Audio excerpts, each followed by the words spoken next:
ఆంధ్రప్రదేశ్ పద్మశాలి సాధికార సంఘం తరఫున తెలంగాణ రాష్ట్రం నుంచి కూడా చేనేత కార్మిక సంఘం తరఫున ఇవాళ జనసేన అధ్యక్షులు శ్రీ పవన్ కళ్యాణ్ గారిని కలవడం జరిగింది.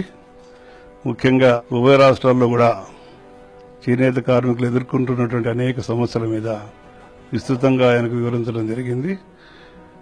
రాష్ట్ర ప్రభుత్వం కానీ కేంద్ర ప్రభుత్వాలు కానీ ఇవాళ దాకా చేనేత కార్మికులకు పూర్తిగా ఉపాధి కల్పించేటటువంటి పని కానీ వారికి వచ్చేటట్టు ఆదాయాలు పెంచడం కానీ ఇలాంటి కార్యక్రమాలు కూడా పరిపూర్ణంగా చేయటం లేదంటే అసంతృప్తి మా అందరిలోనూ ఉన్నది.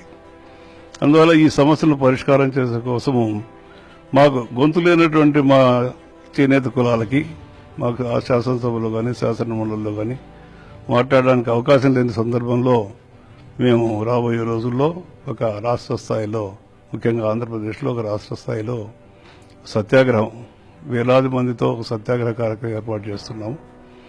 ఆ సందర్భంగా పవన్ కళ్యాణ్ గారు వచ్చి చేనేత కార్మికులకు ఆయన వాయిస్ ఇవ్వాలి, ఆయన యొక్క సపోర్ట్ ఇవ్వాలని చెప్పి మేము వెళ్ళి కోరాము వారిని. వారు కూడా దానికి అంగీకరించడానికి మేము ఆయన కృతజ్ఞతలు తెలియజేస్తున్నాము. ఎవరైతే చేనేత పరిశ్రమను ఆదుకోవడానికి ముందుకు వస్తారో వాళ్లే మాకు దేవుళ్ళ కింద మేము భావిస్తామని కూడా మీకు మనవి చేస్తున్నాను. తెలంగాణ రాష్ట్రంలో ఉన్నటువంటి చేనేత కార్మికుల ఆత్మహత్యలు ఆపాలని, వారికి ఆత్మహత్యలకి పాల్పడకుండా వారికి చేనేత కార్మికులకి మనోధైర్యం కల్పించడం కోసం, అదేవిధంగా ప్రభుత్వం చేనేత పాలసీని ప్రకటిస్తామని హామీ ఇచ్చింది. అదేవిధంగా 2014 టీఆర్ఎస్ ఎన్నికల ప్రణాళికలో చేనేత కార్మికులకి అనేక హామీలు ఇచ్చినాయి. ఆ హామీలను అమలు చేయాలని, హామీలు అమలు చేసేటటువంటి క్రమంలో మేము చేస్తున్నటువంటి ఉద్యమానికి, అదేవిధంగా వారు కూడా చేనేత కార్మికులకి మనోధైర్యం కల్పించడం కోసం తెలంగాణ రాష్ట్రంలో చేనేత కార్మికుల వద్దకు రావాలని కోరాం. వారు సంపూర్ణమైనటువంటి మద్దతు తెలియజేశారు. చేనేత కార్మికులకు అండగా ఉంటానని పవన్ కళ్యాణ్ గారు చెప్పడం అంటే చేనేత కార్మికులకి మరో శక్తి కూడా వచ్చిందనేది కూడా ఈ సందర్భంగా తెలియజేసుకుంటున్నాం. కాబట్టి రాబోయేటటువంటి కాలంలో పవన్ కళ్యాణ్ గారు చేనేత కార్మికుల కేంద్రాలను సందర్శించి చేనేత కార్మికుల మనోధైర్యాన్ని నింపాలి, ప్రభుత్వం మీద ఒత్తిడి తీసుకొచ్చి కార్మికుల కష్టాలను తీర్చేటటువంటి ప్రయత్నంలో భాగస్వాములు కావాలని కోరాం. వారు సంపూర్ణమైనటువంటి మద్దతు తెలియజేసినందుకు ధన్యవాదాలు. సెలవు. రైతు తర్వాత ముందు అన్నం పెట్టేవాడు అంటే ఇందాక మాట్లాడుతున్నప్పుడు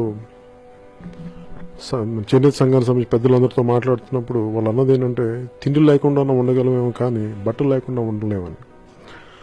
అలాంటి బట్టను వేసే ఈ కార్మికులందరికీ అనేక రకాలుగా సమస్యలు అవన్నీ ఎలాంటి పరిస్థితులకు పురిగొల్పుతున్నాయంటే ఆత్మహత్యలు చేసుకునే స్థితికి పురిగొల్పుతున్నాయి.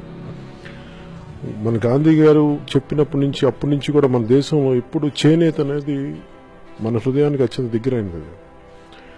మన చేనేత అనేది మన జాతీయ సంపద.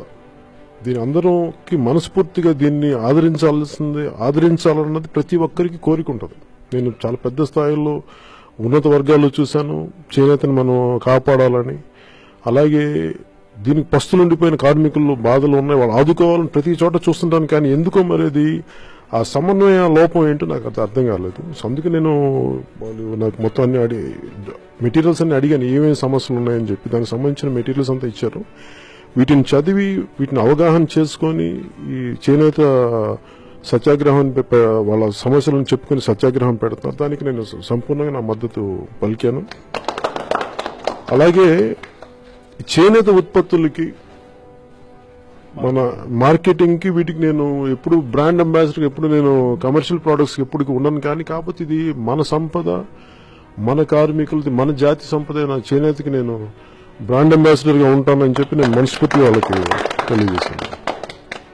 అలాగే ముందు జనసేన పార్టీ తరఫున వాళ్ళకి ఏ సమస్యలు ఉన్నాయి, ఎలాంటి వాటిని మనం ఎలా ముందుకు తీసుకెళ్లాలి, వాటికి ఎలా అండగా నిలబడాలని మనస్ఫూర్తి జనసేన పార్టీ తరఫున కార్యకర్తల తరఫున నేను ఈ చేనేత కార్మికులందరికీ వారి కుటుంబాలకి మేము అండగా ఉంటామని చెప్పి మనస్ఫూర్తిగా తెలియజేసుకుని సెలవు తీసుకుని జై Hind. Like and subscribe Eagle Media Works.